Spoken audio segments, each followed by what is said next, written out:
মেঘলা আর মেঘ চলে আসলো রিকশার কাছে। তিনজন ভালোভাবে বসে পড়ল। এদিকে পিয়া বারবার মেঘের দিকে তাকাচ্ছে। এটা দেখে মেঘলা বলতে লাগলো, আহ প্রিয়া, কি হয়েছে এসব? প্রিয়া, কি হয়ে এসব? ছেলেটা এমনিতে ভয় পেয়ে আছে, এখন তুই আবার তার সাথে এমন করতেছিস? তো কি করব? এই ছেলেটাকে আমার খুব পছন্দ হয়েছে। ওর ছোট ছোট ঠোঁট দুইটা আমার খাইতে মন চাইতেছে এখন। প্লিজ মেঘলা, কিছু একটা ব্যবস্থা করে দে। আপু, আমাকে নামিয়ে দিয়ে যাও। আমি তোমাদের সাথে যাব না। এই লুচ্চা মেয়ে আমাকে মেরেই ফেলবে। কি বললি তুই কুত্তা? দাঁড়া, এক্ষুনি তোর ব্যবস্থা করতেছি। এই বলে পিয়া মেঘের হাতটা টান মেরে নিয়ে মেঘের ঠোঁটের সাথে ঠোঁট এক করে দিল।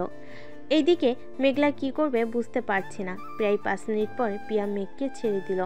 প্রিয়া, তুই আর ভালো হলি না। কি দরকার ছিল এটা করার? এটা না করলেও পারতি আমার সামনে। তোর সামনে তো কি হয়েছে? সে তো তোর ছোট্ট একটা, ভবিষ্যতে আমার বর। ও আমার জুনিয়র বর। হ্যাঁ আপু, আমি এই মেয়ের সাথে থাকবো না। এই মেয়ে শুধু আমার ঠোঁটের উপরে নজর দেয়। আমি এই মেয়ের সাথে থাকবো না। তুই থাকবি না, তোর ঘাড় থাকবে। মেঘলা, তুই অন্য একটা রিক্সা দিয়ে বাড়ি চলে যা। তোর ভাইকে আমি দেখে নিতেছি। দরকার নেই তুই যে গুন্ডি আমার পিচ্ছি গুলুমুলু ভাইকে মেরে ফেলবি। পরে আমি কান্না করব, ঘুরলে একসাথে ঘুরবো। ঠিক আছে চাচা, সামনে একটা পার্ক আছে, নামিয়ে দেন ওইখানে। রিক্সাওয়ালা নামিয়ে দিতেই তিনজন মিলে চলে গেল পার্কের ভিতরে। মেঘ দাঁড়িয়ে আছে। এদিকে পিয়া মেঘের পিছু পিছু ঘুরতেছে আর দেখতেছে। এটা দেখে মেঘলা বলতে লাগলো, কি রে প্রিয়া, তুই আমার ভাইকে এইভাবে ঘুরে ঘুরে কি দেখতেছিস? তোর ভাইয়ের মধ্যে কি যেন মিসিং আছে, ওইটা দেখতেছি। কি রে মেঘ, তোর মধ্যে কি মিসিং আছে রে? আমার মধ্যে কোনো মিসিং নাই। তোর বান্ধবী যদি দেখতে চাই বইলো রাতে আসতে, আমি দেখিয়ে দিব নে। শুনেছিস প্রিয়া আমার ভাই কি বলেছে? যদি মিসিং থাকে তাহলে রাতে গিয়ে দেখে আসতে। ওরে দুষ্টু, রাতে ডাকা হচ্ছে আমাকে, তাই না? সবার সামনেই দেখা দেখি কি মিসিং আছে। আপু, তোমার বান্ধবীকে একটু চুপ থাকতে বলবা? তোমার বান্ধবীর জন্য আমার মাথা ব্যথা করতেছে এখন। মেঘলা, মেঘকে নিয়ে বাসায় চলে যা, আমি আসছি রাতে। রাতে আসার দরকার নেই, একেবারে সকালে আসলেই হবে। আপনাকে দেখলেই ভয় পাই। আমি বাঘ নাকি ভাল্লুক যে আমাকে ভয় পাবি? মনে হয় বাঘ, তাই তো এত ভয় পাই। জন কথা বলতে লাগলো। কথা বলা শেষ করে যে যার বাসায় চলে গেল। এদিকে মেঘলার সাথে বসে আছে রুমে। এমন সময় মেঘলা বলতে লাগলো, কি রে মেঘ, প্রিয়াকে কি তোর পছন্দ হয়েছে? না আপু, ওর মতো ডাইনিকে পছন্দ আমি করবো না। প্লিজ তুমি কালকে তাকে আসতে মানা করো। আবার আইসা কি জানি কি করে আমার সাথে। কিছুই করবে না, তবে তোকে বেশ পছন্দ করেছে মেয়েটা। খারাপ হলেও অনেক ভালো। আচ্ছা গিয়ে ঘুমা, সন্ধ্যায় ডেকে দিব নে। ঠিক আছে আপু। মেঘ চলে গেল তার রুমে। বিছানায় শুয়ে আছে। এমন সময় তার মেসেঞ্জারে কে যেন ফোন দিতে লাগলো। ফোনের লকটা খুলতেই দেখতে পেল যে পিয়া ফোন দিয়েছে। ভয়ে ভয়ে কলটা রিসিভ করতেই ওপাশ থেকে বলতে লাগলো, কি রে পিচ্ছি, কি করিস? আমি এখন ঘুমাবো, ফোন রাখলাম। ফোন রাখলে এখনই তোর বাড়িতে এসে তোর সাথে ঘুমাবো কিন্তু। আচ্ছা, ফোন রাখবো না। মেঘ ফোনটা টেবিলের উপর রেখে ঘুমিয়ে গেল। এইদিকে পিয়া মেঘকে দেখতে লাগলো আর বলতে লাগলো, আল্লাহ, এই পিচ্চির মধ্যে কি এমন রাখছো যে আমি বারবার এই পিচ্চির কাছেই যাই? এসব বলতেছে আর মেঘের দিকে তাকিয়ে আছে।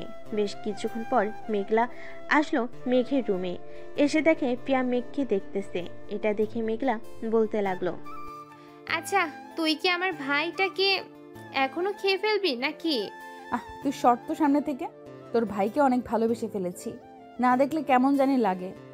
আচ্ছা, এখন ফোনটা রেখে আমাদের বাসায় চলে আয়। ঠিক আছে, আসতেছি এখন। পিয়া ফোনটা রেখে দিয়ে চলে আসলো মেঘলাদের বাসায়। কলিং বেল দিতেই মেঘলা এসে দরজা খুলে দিল।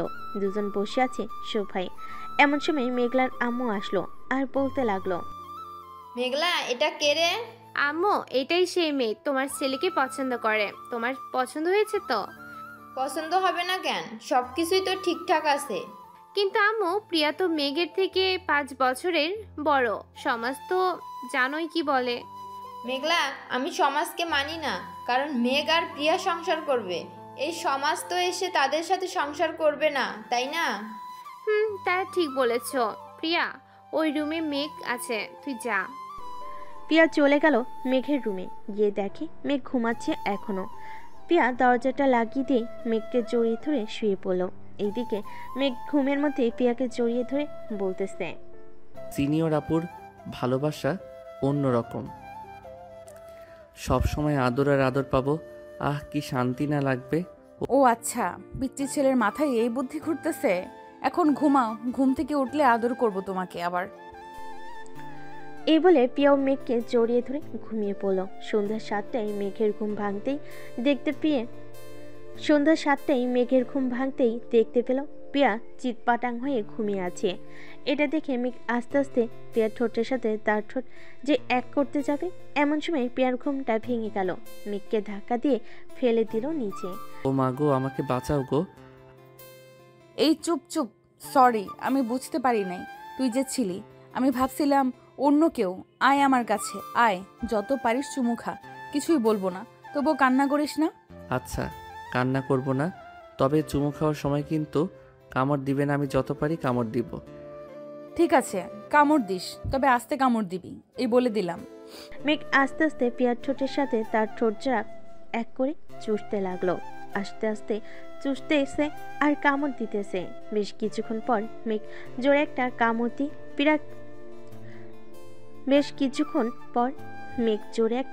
দিয়ে পিয়াকে ছেড়ে দিল। এদিকে পিয়া ব্যথায় কুকিয়ে উঠে বলতে লাগলো, এই কুত্তা, তোর জন্য দেখ তো ঠোঁট থেকে রক্ত পড়তেছে, এখন রক্ত পড়া বন্ধ কর তাড়াতাড়ি। আমি কিভাবে রক্ত পড়া বন্ধ করব?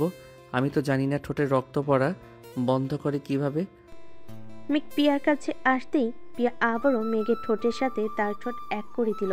বেশ কিছুক্ষণ যেতেই পিয়া মেঘকে ছেড়ে দিল, দিয়ে দৌড়ে চলে গেল রুম থেকে। এদিকে মেঘ ভাবতে লাগলো, হঠাৎ কি হলো? প্রিয়া আপু দৌড়ে চলে গেল কেন? আমি কি বেশি জোরে ব্যথা দিয়ে ফেলেছি? হবে হয়তো।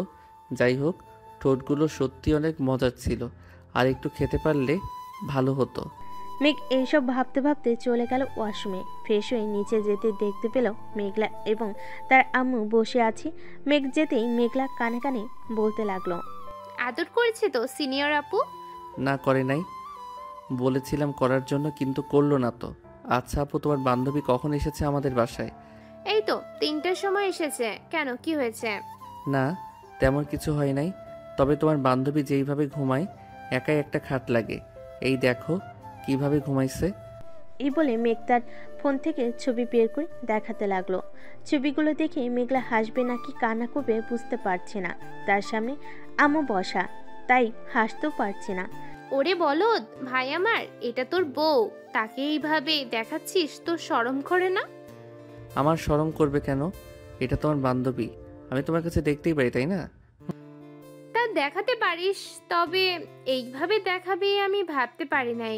আচ্ছা চল, তোকে নিয়ে বাহিরে খেতে যাব। চলো যাই তাহলে। মেঘ আর মেঘলা চলে আসলো একটা রেস্টুরেন্টে। দুজন বসে খাওয়া দাওয়া করতেছে। এমন সময় একটা ছেলের হাত ধরে রেস্টুরেন্টে প্রবেশ করলো পিয়া। মেঘলা যেই ডাক দিতে যাবে, এমন সময় মেঘ বলতে লাগলো, আপু ডাক দিও না, ওরা থাক। মেঘ বসে বসে খাবার খাচ্ছে আর তাদের কাহিনী দেখতেছে। এমন সময় পিয়া বলতে লাগলো, প্লিজ রহিম, ছেড়ে যেও না, তোমার যা লাগবে আমি সব দেব, তবু তুমি ছেড়ে যেও না। দেখো প্রিয়া, আমি এসব পছন্দ করি না, তুমি ভালো করেই জানো, আর কখনোই আমাকে ফোন দিবে না। আমি গেলাম। রহিম চলে যেতেই পিয়াও রহিমের পিছু পিছু চলে গেল। এদিকে মেঘ আর খাবার না খেয়ে চলে আসলো বাসায়। মেঘ তার রুমে বসে আছে। এমন সময় মেঘলা আসলো তার রুমে। মেঘ ভাই, আমার রাগ করিস না আমার উপর। আমি সত্যি জানি না ওর ব্যাপারে এত কিছু, তবে সে যে এতটা খারাপ হবে আমি আজকে না দেখলে বুঝতাম না। তোর আর এই কলেজে যাওয়ার দরকার নেই, তুই নানু বাড়িতে চলে যা, আমি তোর কথা কাউকে বলবো না। আমিও এটাই ভাবতেই নানু বাড়িতে চলে যাব। তুমি আম্মুকে একটু রাজি করাও আপু, আমার এখানে একটু ভালো লাগতেছে না। আচ্ছা তুই ঘুমা, আমি আম্মুর সাথে কথা বলতেছি, আর প্রিয়াকেও ফোন দিয়ে বলে দিতেছি যে কালকে কলেজে যাব না। আমি আর তুই কোনো একটা বাহানা দেখাবো, তাহলেই হবে। আপু এটাই করো, যাও তাহলে এখন। মেঘলা চলে গেল নিচে, গিয়ে দেখে তার মা বসে সিরিয়াল দেখতেছে। আম্মু, তোমার সাথে কিছু কথা আছে। বল, কি কথা বলবি? আম্মু, মেঘকে নানু বাড়ির কলেজে ভর্তি করিয়ে দাও। এইখানে নাকি তার ভালো লাগতেছে না। হঠাৎ কি হয়েছে তার? এইখানে ভালো লাগতেছে না কেন? জানি না আম্মু, তুমি প্লিজ মেঘকে নানু বাড়িতে পাঠিয়ে দাও। মেঘ যেতে রাজি আছে। আচ্ছা, দুই বোন আমার কাছে কিছু লুকাচ্ছিস না তো? আম্মু, তোমার কাছে কখনোই কিছু লুকাই নাই, আজকেও লুকাবো না। প্রিয়া অন্য ছেলের সাথে রিলেশন করে। আজকে আমি আর মেঘ নিজের চোখে দেখেছি, দুইজন হাতে হাত রেখে কথা বলতেছে। এমন এমন কথা বলতেছে যা শুনে আমরা বুঝে গেছি কি হয়েছে। আচ্ছা, তাহলে তুই কালকে মেঘকে নিয়ে তোর নানুর বাড়িতে ভর্তি করিয়ে দিয়ে আসিস, তাহলেই হবে। আর আমিও বলবো না প্রিয়াকে কিছু। মেঘলা তার আম্মুর সাথে কথা বলে চলে গেল তার রুমে। পরের দিন সকালে মেঘলা আর মেঘ চলে আসলো তার নানু বাড়িতে। এদিকে প্রিয়া তার ফোনটা বের করে ফোন দিল মেঘলাকে। মেঘলা ফোনটা হাতে নিয়ে দেখে প্রিয়া ফোন দিয়েছে। কলটা রিসিভ করতেই প্রিয়া বলতে লাগলো, মেঘলা কোথায় আছিস তোরা? আমি কি তোদের বাসায় আসবো? আমি আর মেঘ একটা জায়গায় কাজে এসেছি, তো তোকে ফোন দিয়ে বলতে মনে নাই।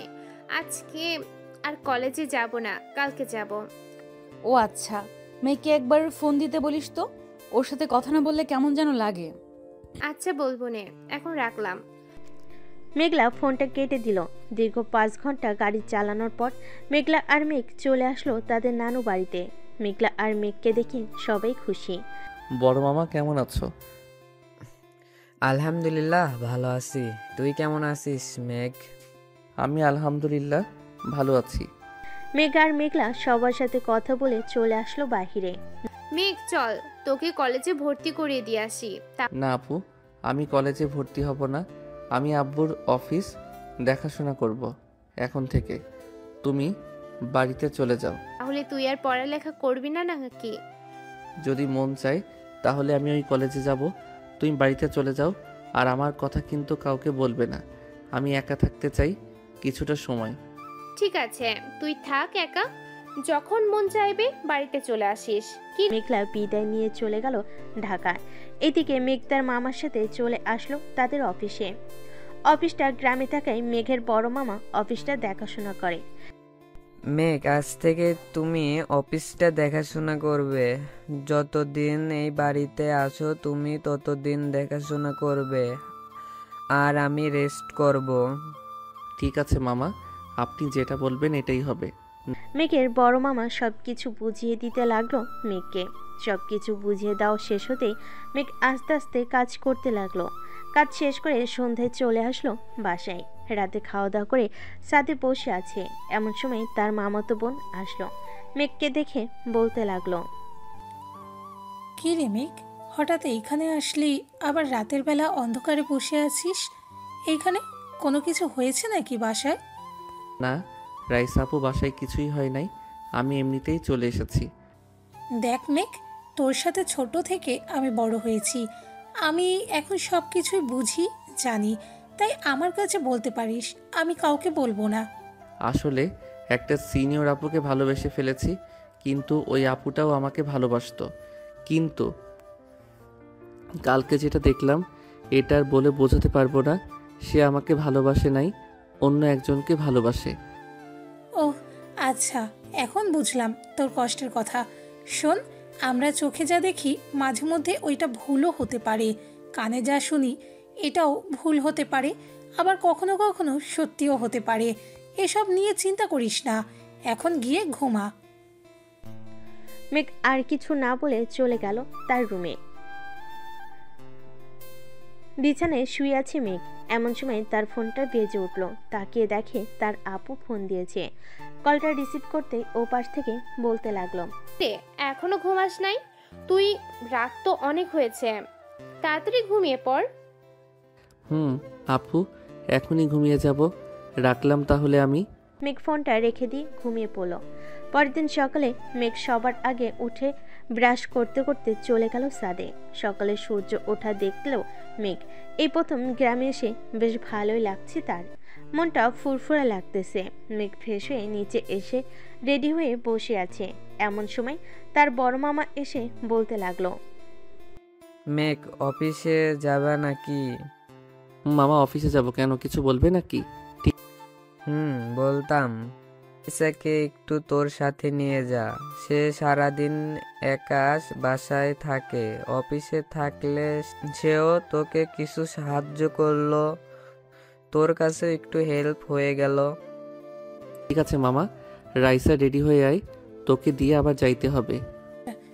10 মিনিটের মধ্যে রেডি হয়ে আসতেছি, তুই খাবার খেয়ে নে। রাইসা চলে গেল। এদিকে মেঘ খাবার খেয়ে চলে আসলো বাহিরে, গাড়িতে বসে আছে। মেঘ এমন সময় রাইসা আসলো। দুজন চলে গেল অফিসে। মেঘ রাইসাকে বুঝিয়ে দিতেছে কিভাবে কি কাজ করতে হবে। এইদিকে মেঘলা একা একা চলে আসলো কলেজে। মেঘলাকে আসতে দেখে পিয়া বলতে লাগলো, কিরে মেঘলা, মেঘ আসে নাই আজকে? হঠাৎ তোদের দুইজনের কি হয়েছে যে আসতে পারবি না? আমাকে কি বলতে পারবি? আরে তেমন কিছু নাই, আব্বু একটু অসুস্থ তো, তাই আর কি আব্বুর সাথে সেবা যত্ন করতে হবে, তাই একটু বেশি আসতে পারবো না কলেজে। ও আচ্ছা, মেঘের নাম্বারটা দে তো, তার সাথে কথা বলবো। কালকে ফোন দিলাম মেসেঞ্জারে, কিন্তু ফোন রিসিভ করলো না। ওর ফোন নষ্ট হয়ে গেছে রে, সে আর ফোন চালাবে না বলেছে। ও আচ্ছা, তো আমি বিকালে তোদের বাসায় যাব, মেঘের সাথে দেখা করে আসবো গিয়ে। আচ্ছা যাস তাহলে তুই, আর এখন আমি ক্লাসে গেলাম। এই বলে মেঘলা চলে গেল ক্লাসের দিকে। এইদিকে শ্রেয়া বলতে লাগলো, কি রে প্রিয়া, হঠাৎ এই মেঘলার কি হয়েছে? সে এমন করতেছে কেন আমাদের সাথে? আমিও বুঝতেছি না সে কেন আমাদের সাথে এমন করতেছে। সে তো কখনোই এমন করে না। তার ভাইয়ের সাথে রিলেশন করব বলে এমন করতেছে নাকি? এটা হতে পারে না, নিশ্চয়ই কোনো অন্য কারণ আছে। এটা হলে তাকে সোজাসুজি না করে দিত। মেঘলাকে আমি যতটুকু চিনি। ঠিক বলেছিস। আচ্ছা চল ক্লাসে যাই, পরেরটা পরে বোঝা যাবে। পিয়া আর শ্রেয়া চলে গেল ক্লাসে। তিনজন এক বেঞ্চে বসে পড়ল। ক্লাস শুরু হতে পিয়া মেঘলাকে খুঁচাতে লাগলো। এটা দেখে মেঘলা স্যারকে উদ্দেশ্য করে বলতে লাগলো, স্যার, প্রিয়া শুধু আমাকে খোঁজাচ্ছে, আপনি প্রিয়াকে এই জায়গা থেকে অন্য জায়গায় নিয়ে দেন। প্রিয়া, তুমি এখান থেকে উঠে একবার লাস্ট বেঞ্চে চলে যাও। ঠিক আছে স্যার। পিয়া আর কিছু না বলে চলে গেল একেবারে লাস্ট বেঞ্চে। কয়েকটা ক্লাস শেষ করে মেঘলা বেরিয়ে গেল ক্লাস থেকে। মেঘলার পিছু পিছু পিয়া আর শ্রেয়া বেরিয়ে গেল। কলেজের মাঝখানে দাঁড়িয়ে আছে তিনজন। এমন সময় পিয়া বলতে লাগলো, মেঘলা সত্যি করে বলতো কি হয়েছে তোদের? কাল থেকে তোদের পরিবর্তন দেখতেছি। তোর ভাইকে পছন্দ করে বলে তুই এমন করতেছিস নাকি? এই, এটা পুরোপুরি তোর ভুল ধারণা। আমার ভাইয়ের সাথে রিলেশন করবি এটা আমার জন্য ভালো, এইখানে তেমন কিছু বলার নেই আমার। তাহলে হঠাৎ কি হলো তোদের দুইজনের? ফোন দিলে ফোন রিসিভ করিস না, আজকে আবার এই ব্যবহার করলি। কিছু তো একটা হয়েছে, আমাকে বল সত্যি করে। আমার সময় নেই, আমাকে বাসায় যেতে হবে, আমার রাস্তা থেকে সর। এই বলে মেঘলা পিয়াকে পাশ কাটিয়ে চলে আসলো বাসায়। কলিং বেল দিতে তার আম্মু এসে দরজা খুলে দিল। কি রে, কি হয়েছে? তোকে দেখে এত রাগান্বিত মনে হচ্ছে কেন? আর বলো না, কলেজে গিয়েছিলে, আমাকে ধরেছে প্রিয়া, তার সাথে খারাপ ব্যবহার করে চলে এসেছি ওইখান থেকে। ভালো করেছিস, যা ফ্রেশ হয়ে আয়, খাবার দিতেছি টেবিলে। আমি এখন কিছুই খাবো না আম্মু, আমি ঘুমাতে গেলাম, সন্ধ্যায় ডেকে দিও। এই বলে মেঘলা চলে গেল তার রুমে। এদিকে পিয়া শিমুল গাছের নিচে বসে কান্না করতেছে। শ্রেয়া কিছুতেই শান্ত করতে পারছে না পিয়াকে। আচ্ছা প্রিয়া, তুই কালকে এমন কোনো কাজ করেছিস যে ওইটা দেখে ওরা দুজন তোর সাথে এমন করেছে? আমি তো এমন কোনো কাজই করি নাই। তবে সন্ধ্যায় রহিমকে নিয়ে রেস্টুরেন্টে গিয়েছিলাম। তুই তো জানিস আমার চাচাতো বোনের সাথে রহিমের সম্পর্ক। এখন তারা দুজন প্রতিদিন ঝগড়া করে, পরে আমাকে সব ঠিক করতে হয়। দেখ, ওরা কালকে ওই দেখেছে নাকি? ওইটা দেখে তোকে এসব বলতেছে? আমাকে ওই রেস্টুরেন্টে যেতে হবে, দেখি যদি সিসি ক্যামেরায় দেখতে পারি কোনো কিছু, তাহলে বুঝতে পারবো। চল আমরা এখনই যাই। এই বলে শ্রেয়া আর পিয়া চলে গেল ওই রেস্টুরেন্টে। গিয়ে ম্যানেজারের সাথে কথা বলে সিসি ক্যামেরার ফুটেজ দেখতে লাগলো কালকে সন্ধ্যার। আমি যেটা আন্দাজ করেছিলাম ঠিক এটাই হয়েছে। ওই দেখ, মেঘ আর মেঘলা খাবার খাচ্ছে। তুই রহিমের হাত ধরেছিলি, তাই ওরা তোকে ভুল বুঝেছে। এখন কি করব শ্রেয়া? আমি মেঘকে ছাড়া এক মুহূর্তও থাকতে পারতেছি না এখানে। প্লিজ তুই কিছু একটা কর। আজ সন্ধ্যায় আমি আর তুই মেঘদের বাসায় যাব। আন্টিকে বুঝিয়ে বললে আন্টি সবকিছুই বুঝবে। চল এখন বাসায় চলে যাই। এ বলে দুজন চলে গেল যার যার বাসায়।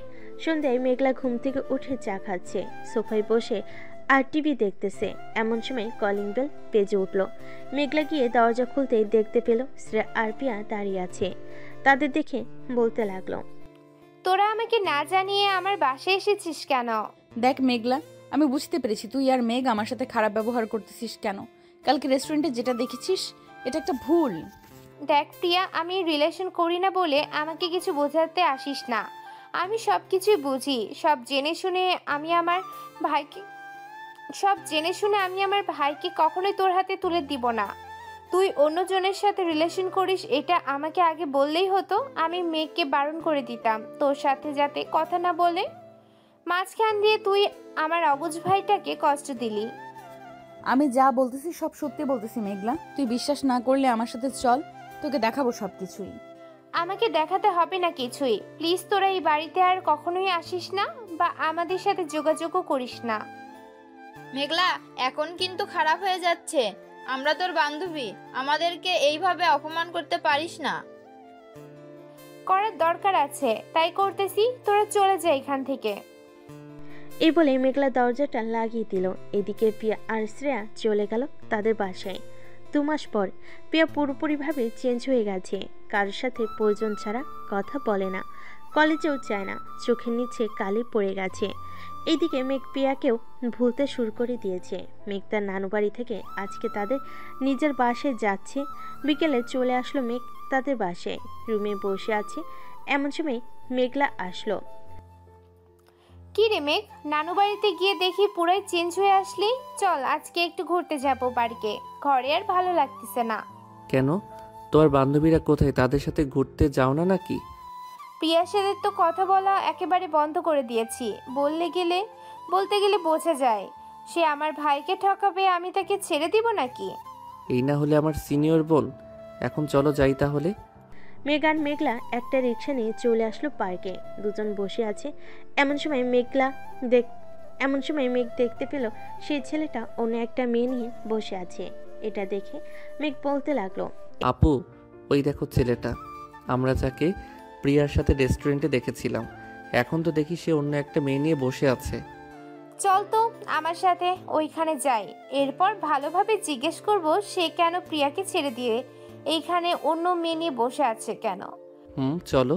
এই বলে মেঘ আর মেঘলা চলে গেল রহিমের কাছে। মেঘলা আর মেঘকে দেখে দাঁড়িয়ে গেল ছেলেটা আর বলতে লাগলো, কি হয়েছে আপু, আপনারা এখানে কি করেন? এই ছেলে, তুই না প্রিয়ার সাথে রিলেশন করিস, তাহলে এই মেয়েটাকে? আপু, আমি প্রিয়ার সাথে রিলেশন করি না, আমি ওর সাথে রিলেশন করি। প্রিয়া আপু হচ্ছে আমার গার্লফ্রেন্ডের চাচাতো বোন। আমাদের মাঝে প্রতিদিনই ঝগড়া হয়। যখন বেশি ঝগড়া হয় তখন প্রিয়া আপু আমাদেরকে আবার বুঝিয়ে সুঝিয়ে এক করে দেয়। কেন আপু, কোনো সমস্যা হয়েছে নাকি? না, কোনো সমস্যা হয় নাই। ও দিন দেখলাম রেস্টুরেন্টে, তাই এখন জিজ্ঞেস করলাম। আচ্ছা তোরা আড্ডা দে, তাহলে আমরা গেলাম। এই বলে মেঘলা আর মেঘ চলে আসলো পার্কের বাহিরে। মেঘলা মেঘকে উদ্দেশ্য করে বলতে লাগলো। মেঘলা আর মেঘ চলে গেল প্রিয়াদের বাসায়। মেঘ, আমরা তো ভুল বুঝেছি প্রিয়াকে। চল আমরা প্রিয়ার বাসায় যাই, তার কাছে মাপ চাইতে হবে। ওই দিন আমাকে প্রিয়া সব বলেছে, তবেও আমি বিশ্বাস করি নাই। এখন তো বিশ্বাস করতে হবে। কিন্তু আপু, প্রিয়াকে কিভাবে বুঝাবো? এখন সে তো রাগ করে আছে হয়তো অনেক। চল ওর বাসায় যাই, যে করেই হোক তার কাছে মাপ চাইতে হবে। আমাদের মাপ না চাইলে চলবে না। মেঘলা আর মেঘ চলে গেল প্রিয়াদের বাসায়। কলিং বেল দিতে প্রিয়ার আম্মু এসে দরজা খুলে দিল। মেঘলাকে দেখে বলতে লাগলো, আরে মেঘলা, তুমি এতদিন পর আসলে যে, ভিতরে আসো। আন্টি, এতদিন পর এসেছি একটা কারণে। তার আগে বলেন প্রিয়া কোথায়? তার সাথে জরুরি কথা আছে আমার। সে তো তার রুমেই আছে। মেয়েটার যে কি হয়েছে আল্লাহ ভালো জানে। 2 মাস ধরে ঠিকমতো খাবার খায় না, সারা রাত সারাদিন কান্না করে। কিছু জিজ্ঞেস করলে কিছুই বলে না। তুমি তো ওর বান্ধবী, সব বিষয় জানো। কি হয়েছে আমাকে বলতে পারবে? একটু পর দেখবেন সব ঠিক হয়ে গেছে। আপনার মেয়ে আবার আগের মতো খাওয়া দাওয়া করবে, সব করবে। মেঘ, আমার সাথে আয়। মেঘলা মেঘকে নিয়ে চলে গেল প্রিয়ার রুমের সামনে। দরজাটা খুলতেই দেখতে পেল পুরো ঘর অন্ধকার। লাইটটা জ্বালাতেই প্রিয়া বলে উঠল, আম্মু, তোমাকে না বলেছি আমাকে খাবারের জন্য ডাকবে না? লাইটটা বন্ধ করো তো, আমার চোখে লাগতেছে লাইটের আলো। কি রে, আর কত নিজেকে কষ্ট দিবি? এখন ওঠ, কথা আছে তোর সাথে। মেঘলার গলার স্বর শুনে প্রিয়ার বিছানা থেকে উঠে বসলো। মেঘকে সাথে দেখে বলতে লাগলো, কি ব্যাপার, তোরা এই সময় এখানে কি করিস? কোনো দরকার আছে নাকি? দরকার আছে। মেঘ, দরজাটা লাগিয়ে আয় তো। মেঘ দরজাটা লাগাতেই মেঘলা প্রিয়ার পায়ে জড়িয়ে ধরে বলতে লাগলো, প্লিজ বান্ধবী, আমাকে আর মেঘকে ক্ষমা করে দে। আমরা যে তোর সাথে অনেক বড় অন্যায় করেছি, সব না জেনে না বুঝে তোর সাথে অনেক খারাপ ব্যবহার করেছি। প্লিজ আমাদের মাফ করে দে। আরে মাফ চাইতে হবে না, তোরা এই বাসায় এসেছিস ভালো করেছিস। নিচে যা, গিয়ে খাওয়া দাওয়া করে বাসায় চলে যা। কালকে কলেজে কথা বলবো নি। কালকে কলেজে কথা বলতে হবে না। এখন আমাকে মাফ করেছিস নাকি সেটা বল। যা, মাফ করে দিলাম। এখন তোরা বাসায় চলে যা। আপু, তুমি নিচ থেকে খাবার নিয়ে আসো। আমি একটু সিনিয়র আপুর সাথে কথা বলতেছি। যাওয়ার সময় বাহির দিয়ে দরজাটা লাগিয়ে যাবে। ঠিক আছে, যাইতেছি। মেঘলা দরজাটা লাগিয়ে দিয়ে চলে গেল নিচে। এদিকে প্রিয়া আবারও একটা কাঁথা গায়ে দিয়ে শুয়ে পড়ল। এদিকে মেঘ আস্তে আস্তে প্রিয়ার মাথার কাছে এসে কাঁথাটা ধরে টান মেরে নিচে ফেলে দিল আর বলতে লাগলো, এই যে সিনিয়র আপু, কি হয়েছে আপনার? বাসায় জামাই এসেছে, কই আদর যত্ন করবেন তা না করে আপনি এমন করতেছেন কেন? তুই আমার কেউ না, চলে যাই বাড়ি থেকে। আবার বলেন তো, কি বলেছেন এখন? তুই আমার কেউ। মেঘ আর বলতে দিল না, সোজা প্রিয়ার ঠোঁটের সাথে ঠোঁট বসিয়ে দিয়ে জড়িয়ে ধরে কিস করতে লাগলো। এদিকে প্রিয়াও মেঘকে জড়িয়ে ধরে কিস করতেছে আর কান্না করতেছে। আমার কাছে একবার জিজ্ঞেস তো করতে পারতা ওই ছেলেটাকে, তাহলে কি আমি বলতাম না? এভাবে আমাকে দূরে ঠেলে দিয়ে কষ্ট দিলে। সরি, আমি বুঝতে পারি নাই। ওই দিন তুমি তার হাত এমনভাবে ধরে কথা বলছিলে, এরপর আমি আর থাকতে না পেরে চলে যাই নানু বাসায়। আজকে এসেছি এইখানে, পরে আপুকে নিয়ে পার্কে গিয়েছিলাম। ওইখানে ছেলেটার সাথে কথা হয়, পরে সব জানতে পেরেই তো তোমার কাছে দৌড়ে চলে আসি। মুখের এই অবস্থা করেছো কেন? চুলগুলো তো ঠিক মতো বাঁধো নাই।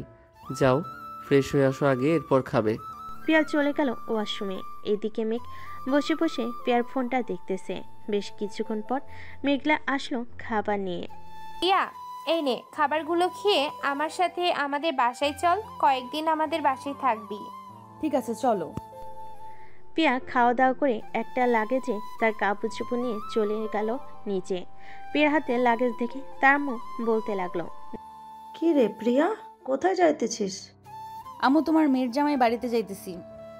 মেঘ, চলো, আম্মুকে সালাম করে এরপর বের হই। চলো। দুইজন সালাম করে বেরিয়ে পড়লো। এইদিকে মেঘ প্রিয়ার হাত ধরে আছে। বেশ কিছুক্ষণের মধ্যেই তিনজন চলে আসলো বাসায়। কলিং বেল দিতেই মেঘলার আম্মু এসে দরজা খুলে দিল। তিনজনকে দেখে বলতে লাগলো, বাহ, আজকে তো দেখি আমার ছেলের বউ চলে এসেছে। ভিতরে আসো, ভিতরে আসো। সবাই বাড়ির ভিতরে চলে গেল। প্রিয়ার বোরকাটা খুলে তার শাশুড়ি মাকে সালাম করে যে সামনে দাঁড়িয়েছে তার শাশুড়ি আম্মু বলতে লাগলো, তোমার চোখের নিচে কালি পড়েছে কিভাবে প্রিয়া? রাতে ঠিক মতো ঘুমাও না নাকি? এতদিন ঘুমাই নাই, এখন ঠিক মতো ঘুমাবো। আপনার ছেলে আমাকে অনেক অনেক কষ্ট দিয়েছে এই 2 মাস। এখন আপনার ছেলেকে আমি কষ্ট দিব। আচ্ছা যাও, দিও আমার বাদর ছেলেটাকে, সাথে এই বাদর মেয়েটাকেও। মেঘলা, প্রিয়াকে নিয়ে যা তোর রুমে। প্রিয়া, আয় আমার সাথে। মেঘলার প্রিয়া চলে গেল রুমে। এদিকে মেঘ বসে পড়লো টিভি দেখতে। এমন সময় তার মা এসে বলতে লাগলো, কিরে, ভুল বোঝাবুঝি শেষ নাকি? আম্মু, তাই তো নিয়ে এসেছি এই বাসায়। সিনিয়র হলেও কিন্তু আমার অনেক কেয়ার করে যত্ন নেয়। বিয়ের পর আরও যত্ন নিবে, তাই না আম্মু? একেবারে তোর বাবার মতো হয়েছিস মেঘ। তোর বাবাও আমার পিছু পিছু ঘুরতো। পরে পরিবারের অবাধ্য হয়ে আমরা বিয়ে করি। তখন তোর আব্বুর এই সকল বিজনেস কিছুই ছিল না। পরে আস্তে আস্তে দুজন চাকরি করে কিছু টাকার ব্যবস্থা করে একটা অফিস তৈরি করলাম। তখন থেকেই আমাদের জীবনের পরিবর্তন শুরু। এখন তো সবাই মেনে নিয়েছে। মানবে না কেন? অবশ্যই মানবে। আম্মু, তোমার হাতের পোলাও আর গরুর মাংস অনেক মিস করেছি। প্লিজ এখন একটু রান্না করে খাওয়াবে? বউ এসেছে বলে পাম দিয়ে রান্না করানো হচ্ছে, তাই না? আচ্ছা তুই রুমে যা, আমি রান্না বসিয়ে দিতেছি। তোর আব্বু আজকে বাসায় আসবে। মেঘ আর কিছু না বলে চলে গেল তার রুমে। বিছানায় শুয়ে শুয়ে গেম খেলতে লাগলো। এদিকে পিয়া এসে দেখে মেঘ গেম খেলতেছে। এটা দেখে পিয়া বলতে লাগলো, এই তুমি গেম খেলা বন্ধ করবে নাকি? ও আচ্ছা, আর একটু রয়েছে, বসো এখানে, গেম খেলা শেষ করে দিতেছি। পিয়া খাটে বসতেই মেঘ পিয়ার কোলে মাথা রেখে গেম খেলতে লাগলো। এইদিকে পিয়া খুশি হয়ে মেঘের মাথায় হাত বুলিয়ে দিতেছে আর বলতেছে, তোমাকে এই 2 মাস অনেক মিস করেছি। তুমি তো আমাকে একটুও মিস করো নাই। বেশ আনন্দই ছিলে, তাই না? আমি আনন্দ থাকবো কি করে? আমিও কষ্ট পেয়েছি, কিন্তু কাউকে বলি নাই। এখন তুমি চলে এসেছো, তাই আর আমার কষ্ট নেই। তুমি গেম খেলো, আমি তোমার মাথায় হাত বুলিয়ে দিতেছি। মেঘ গেম খেলতে লাগলো। এইদিকে পিয়া মেঘের চুলে হাত বোলাচ্ছে আর মাঝে মধ্যে মেঘের ঠোঁটে, কপালে, গালে সব জায়গায় কিস করতেছে। বেশ কিছুক্ষণ পর মেঘের রুমে প্রবেশ করলো মেঘলা। দুজনকে এইভাবে দেখে বলতে লাগলো, কিয়া বাত হ্যাঁ হয়ে আমি পা ধরে ক্ষমা চেয়ে নিয়ে আসলাম এই বাসায়, আর এইখানে দেখি দুইজন বেশ সুখেই আছে। এই সর এখান থেকে। আমার জামাই সরবে কে? চুপচাপ এখানে বসে থাক তুই। কিছু বলার থাকলে বল, আর না বলার থাকলে চলে যা। বাহ বাহ, এখন জামাই পাইয়া বান্ধবীকে ভুলে গেলি? এই বুঝেছিল তোর মনে? যা, তোর সাথে কথাই বলবো না, থাক তোরা, আমি গেলাম এখন। এই বলে মেঘলা চলে গেল। এদিকে মেঘ আর পিয়া গল্প করতে লাগলো। রাত প্রায় 11টা। সবাই খাবার টেবিলে বসে আছে। এমন সময় মেঘের আম্মু বলতে লাগলো, মেঘ, এখন তো অফিস দেখাশোনা করতেই পারিস। আমি চাইছিলাম কি আস্তে আস্তে তুই সকল কিছু বুঝে নিতি, তাহলে খুব ভালো হতো। আব্বু আর কিছুদিন যাক, আস্তে আস্তে আমি সকল কিছু বুঝে নিব। ঠিক আছে। আর প্রিয়ামা, তোমার কলেজ কেমন চলতেছে?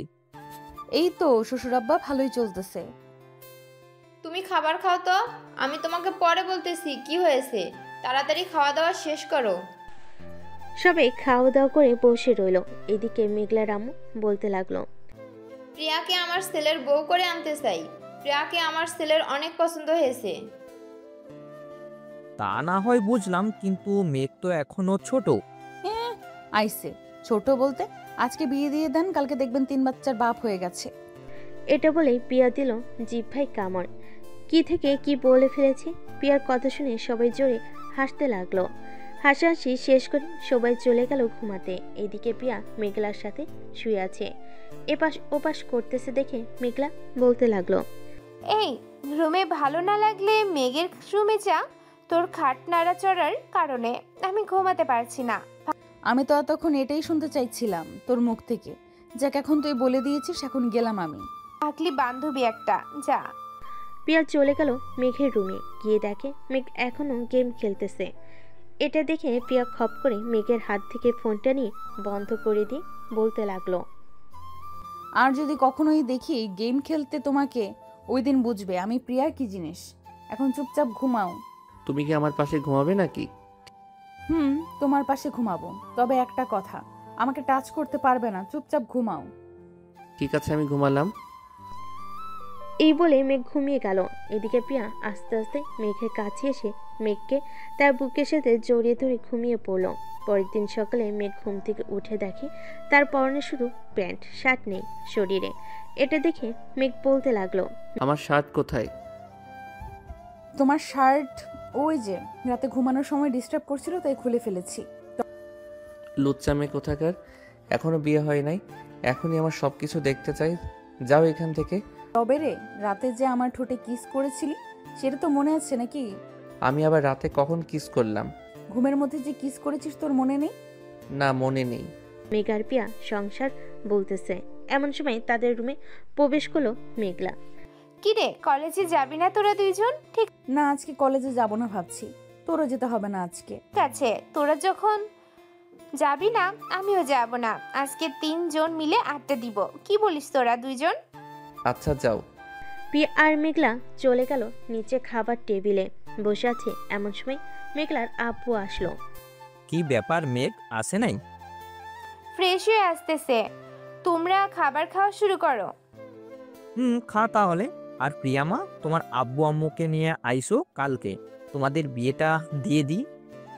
আব্বু তো লন্ডনে গেছে অফিসের কাজের জন্য, কয়েকদিন দেরি হবে আসতে।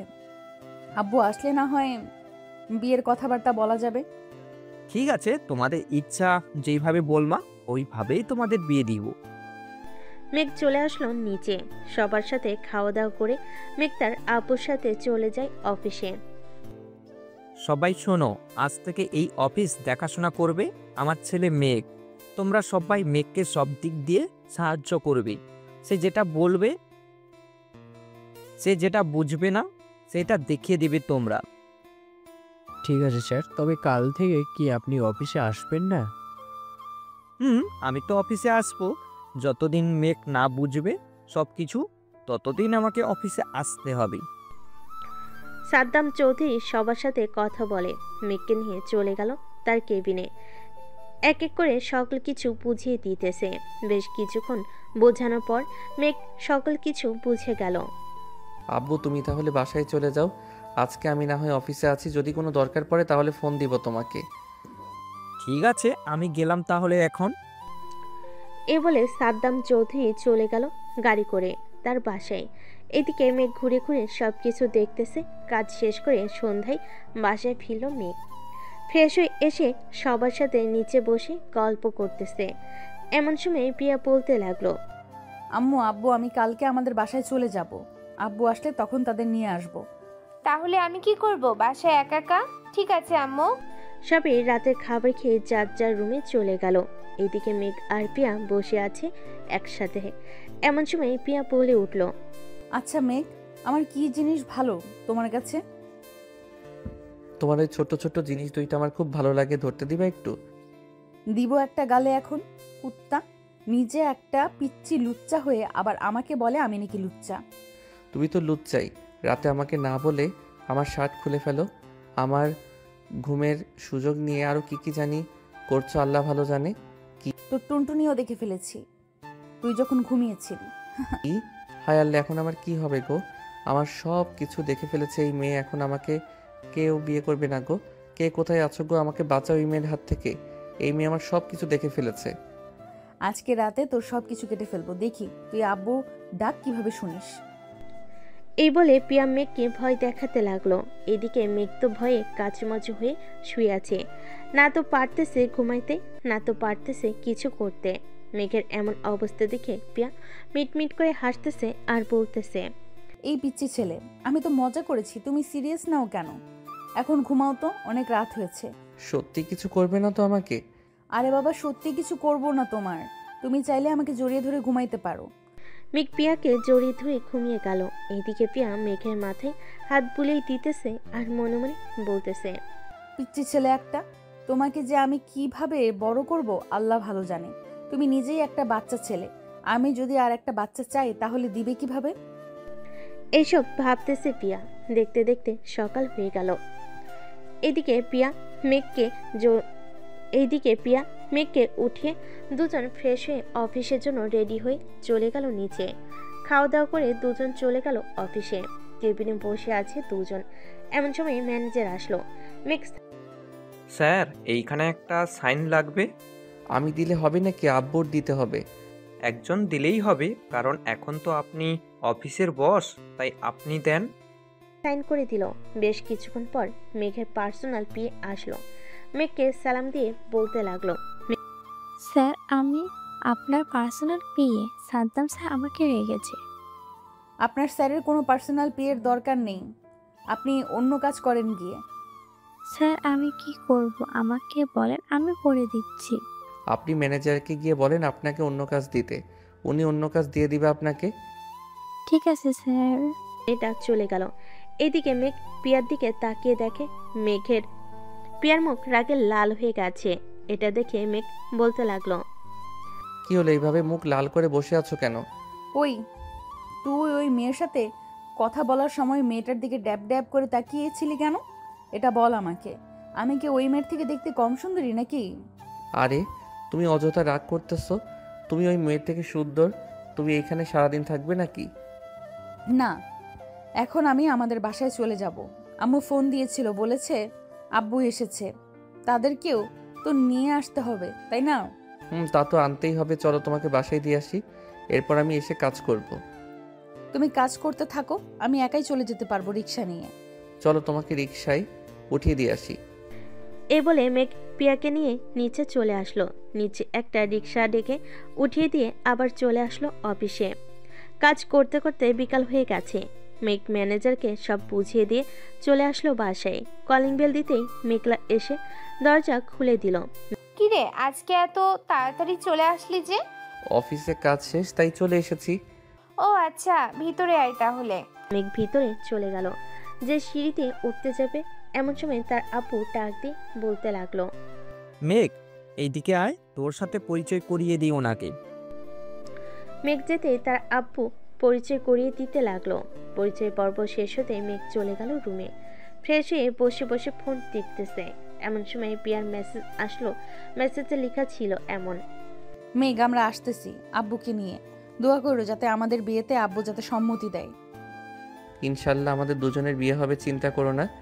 বেশ কিছুক্ষণ পর পিয়া তার আব্বু আম্মুকে নিয়ে চলে আসলো মেঘদের বাসায়। এদিকে মেঘ নিচে চলে গেল। পিয়ার আব্বু আম্মুকে সালাম করলো। মেঘ রাতে খাবার টেবিলে সবাই বসে খাবার খাচ্ছে। এমন সময় পিয়ার আব্বু বলতে লাগলো, বিআই সাহেব, আমার মেয়ের সাথে আপনার ছেলের তো বিয়ে দিতে পারবো, কিন্তু আপনার ছেলে তো এখনো ছোট। বিআই সাহেব, ছেলে দেখতে ছোট হলেও সে কিন্তু অনেক বড় হয়ে গেছে। এখন আমার সকল অফিস দেখাশোনা করে। আর প্রিয়ামাকে তো আমরা মাথায় করে রাখবো। মেঘলা যেমন আমার মেয়ে, প্রিয়াকেও আমার মেয়ের মতোই রাখবো। আপনারা যদি বলেন তাহলে একটা ভালো দিন দেখে বিয়েটা করিয়ে দিতে পারি। তাদের বিয়েটা না হয় 15 দিন পর দেই, কারণ আমার একমাত্র মেয়ে, সব কিছু তো করতে হবে, তাই না? আমি তো অবশ্যই। তাহলে এটাই ফাইনাল কথা, 15 দিন পর বিয়ে হবে তাদের। খাওয়া দাওয়া করে আড্ডা দিতে লাগলো। এদিকে মেঘ আর ওইখানে না থেকে চলে আসলো রুমে। বিছানায় শুয়ে আছে। বেশ কিছুক্ষণ পর পিয়া আসলো। পিয়াকে দেখে মনে হচ্ছে সে রাজ্য জয় করে এসেছে। কি ব্যাপার, তুমি কি রাজ্য জয় করে এসেছো নাকি? আমি তোমার রাজ্য জয় করে তোমার মনের ভেতরে ঢুকে গেছি। এখন শুধু তোমার মনটা নিতে পারলেই চলবে। তুমি আমার দেহ পাবে, কিন্তু আমার মন পাবে না কখনোই। তোমার মন নিয়ে আমার দরকার নেই, আমার তো দেহ দরকার। এই বলে পিয়া মেঘকে জড়িয়ে ধরলো। রাতে দুজনকে জড়িয়ে ধরে ঘুমিয়ে পড়লো। পরের দিন থেকে শুরু হলো বাড়ি সাজানো। সাদ্দাম চৌধুরী যেভাবে বলেছে সেইভাবে সাজাচ্ছে সবাই। পুরো বাড়িতে লাইটিং করা হয়েছে। রাতে লাইট জ্বালাতেই বোঝা যাচ্ছে কেমন সুন্দর বাড়িটা। দেখতে দেখতে কেটে গেল এক সপ্তাহ। সকাল কিছুই কেনাকাটা শেষ। রাতে খাবার টেবিলে বসে আছে সবাই। এমন সময় মেঘলার আম্মু বলতে লাগলো, মেঘ, কালকে গিয়ে শাড়ি আর পাঞ্জাবি কিনে আনিস তোদের পছন্দ মতো। ঠিক আছে আম্মু। খাওয়া দাওয়া শেষ করে চলে গেল রুমে। বেশ কিছুক্ষণ পর পিয়া প্রবেশ করলো মেঘের রুমে। মেঘ এক নজরে তাকিয়েছে পিয়ার ঠোঁটের দিকে। পিয়া এই বিষয়টা বুঝতে পেরে চলে যায়। মেঘের কাছে কানে কানে বলতে লাগলো, কিস করবে নাকি? মেঘ মাথাটা নাড়িয়ে হ্যাঁ বলল। এটা দেখে পিয়া আস্তে আস্তে তার ঠোঁট জোড়া মেঘের ঠোঁটের সাথে লাগিয়ে দিল। দেখতে দেখতে রাত পার হয়ে সকাল হয়ে গেল। সকালে খাওয়া দাওয়া শেষ করে মেঘ আর পিয়া তাদের বিয়ের জন্য শাড়ি আর পাঞ্জাবি কিনে আনলো। দেখতে দেখতে কেটে গেল আরও 7 দিন। আজকে মেঘ আর পিয়ার বিয়ে। মেঘকে সাজিয়ে দিয়েছি তার সকল বন্ধু। মামা, অবশেষে কিনা তুই একটা গুন্ডি মেয়ে বিয়ে করতে চললি। বাসর রাতে যদি বেঁচে থাকিস তাহলে আমাকে ফোন দিস, আর বেঁচে না থাকলে আমি না হয় কাফনের কাপড় রেডি রাখবো। এসব কোনোটার দরকার নেই। প্রিয়া আগের থেকে অনেক ভালো হয়ে গেছে, এখন সব কিছুই বুঝে, কারোর সাথে ঝগড়া করে না। হইছে, বইয়ের প্রশংসা করতে হবে না। এখন চল, দেরি হয়ে যাইতেছে। প্রিয়াকে নিয়ে নিচে চলে আসলো বিয়ে বাড়িতে। গেটের সকল শালাশালিরা আটকে টাকা আদায় করে গেট খুলে দিল। মেঘকে নিয়ে সবাই চলে গেল স্টেজে। বেশ কিছুক্ষণ পর খাওয়া দাওয়া শেষ করে কাজী অপেক্ষায় করতেছে সবাই। বেশ কিছুক্ষণ পর কাজী চলে আসলো। মেঘ আর পিয়ার বিয়েটা পড়িয়ে দিয়ে চলে গেল কাজী। এদিকে মেঘকে আর পিয়াকে পাশাপাশি বসিয়ে রেখে কি যেন করলো। এটা নাকি তাদের নিয়ম। সন্ধ্যা 7টায় মেঘ পিয়াকে গাড়িতে উঠিয়ে দিয়ে চলে আসলো বাসায়। সবাই তাদের বরণ করে দিয়ে চলে গেল ঘরে। এইদিকে মেঘ চলে আসলো ছাদে। বন্ধুদের সাথে আড্ডা দিতে দিতে রাত 1টা বেজে গেল। এটা দেখে মেঘ বলতে লাগলো, আমি এখন যাই রে, আবার দেখা হবে কালকে যদি বেঁচে থাকি।